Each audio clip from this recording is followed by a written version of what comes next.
What do high interest rates mean for the stock market? What does Nvidia having a price to earnings ratio of 75 times mean?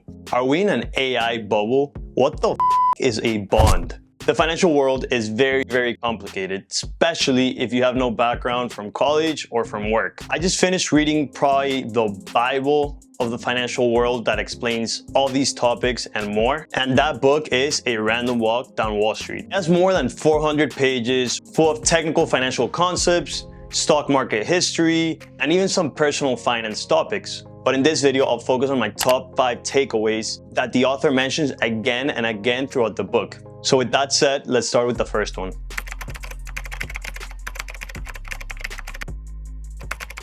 So probably the sentence that is repeated the most throughout the book is that investors would be far better off buying and holding a broad-based index fund than attempting to buy and sell individual securities or actively managed mutual funds. So first, if you don't know what an index fund is a low-cost basket of stocks that tracks an index, such as the S&P 500, and you can pretty much buy it anywhere. The book argues first that it's better than picking individual stocks. So first, with stocks, you're not going to be as diversified unless you have enough money to buy around 60 or more individual stocks. And even if you have the capital to buy 60 different stocks to be diversified, it is very unlikely that you'll be able to outperform the market. Also, this strategy is way more risky than just buying an index fund because, yeah, you could outperform the market, but you could also pick a bunch of losers and lose a lot of money. Then you have the active mutual funds, which means that you're basically hiring professionals to pick stocks for you. The problem with this is that in a year, 2/3 of all of the active mutual funds underperform the market, and most of the 33% that outperform the market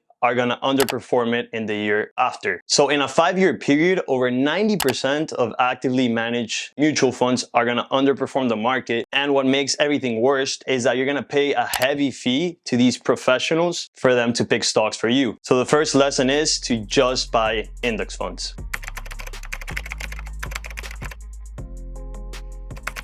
One of the biggest red flags in the investment world is doing what is popular. The book goes over every bubble pretty much that has happened in history, and the common denominator is that people went crazy over a particular asset class, and then one day it all came crumbling down and people lost a lot of money. There's still some stocks that haven't recovered from the dot-com bubble in the 2000s, which is insane. Now, more recently, we had the NFTs, which, as many of you know, are pretty much worthless nowadays. And the crypto market has been up and down the past few years. No one knows if it's a bubble, so we'll see about that. And nowadays, even AI with Nvidia just popping off in the past few months is going crazy. But I'm not gonna sit here and speculate whether all those are bubbles or not, because at the end of the day, no one knows. But this lesson also works in your favor because the stock market is like a pendulum. And just like people overreact positively to news, they also overreact negatively. And this is when you have to make the biggest effort to buy the most shares possible at a cheap price.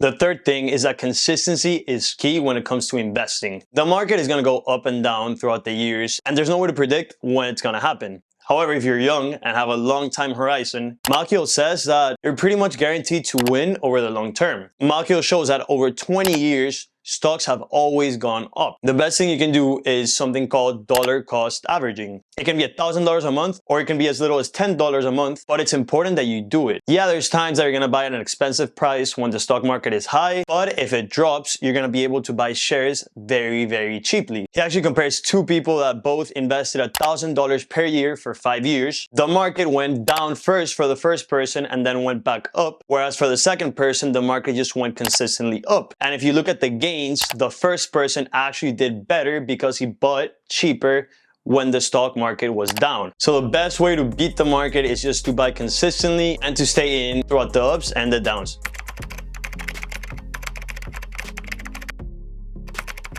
The next thing is that whenever you see that a new tactic or a new method was developed by a pro, it's probably not going to work or it's not going to outperform the market in the long term. The book actually mentions a lot of tactics that have come out in the past. They talk about dogs of the Dow, the January effect, risk parity, smart beta, ESG investing. And there's two main reasons why these tactics don't work or they don't work for more than a couple years. The first one is simply that it might outperform the market in the first few years just out of pure your luck, but over the long term, it doesn't. And if you add all the trading costs, all the complexities that you have to go through to apply the tactic, and all the taxes you pay from buying and selling, it ends up not being worth it. The second reason is that trading is like a game. And if you find out a way of beating the market consistently, other people are gonna copy that method. And once other people copy your method, that advantage is gonna go away. If you like video games, think about the dev patching the game. If there's something that's too overpowered, they're gonna patch it. So if you find the method of beating the market, everyone in the world is gonna use it, and that advantage is gonna go away. So whenever you hear of a new method of beating the market, be skeptic for these two reasons.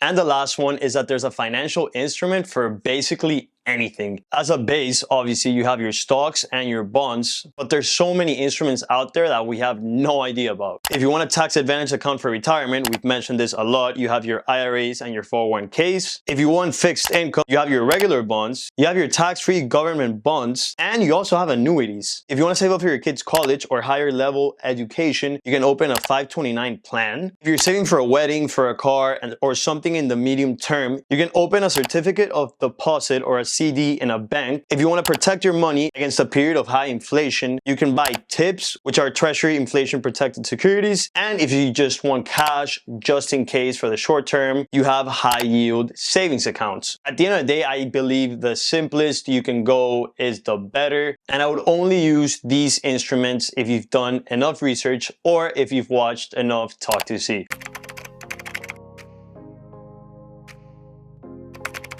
So these were my 5 biggest takeaways. I obviously didn't even cover 15% of the book because it has so much information. If you want me to make a summary, kind of like a spark notes of the book, leave a comment down below. If there's enough demand, I'll put the work in. If you like the video, drop a like and subscribe for more book reviews, personal finance, and self-development topics. Next video is coming out next Wednesday, so stay tuned. Peace.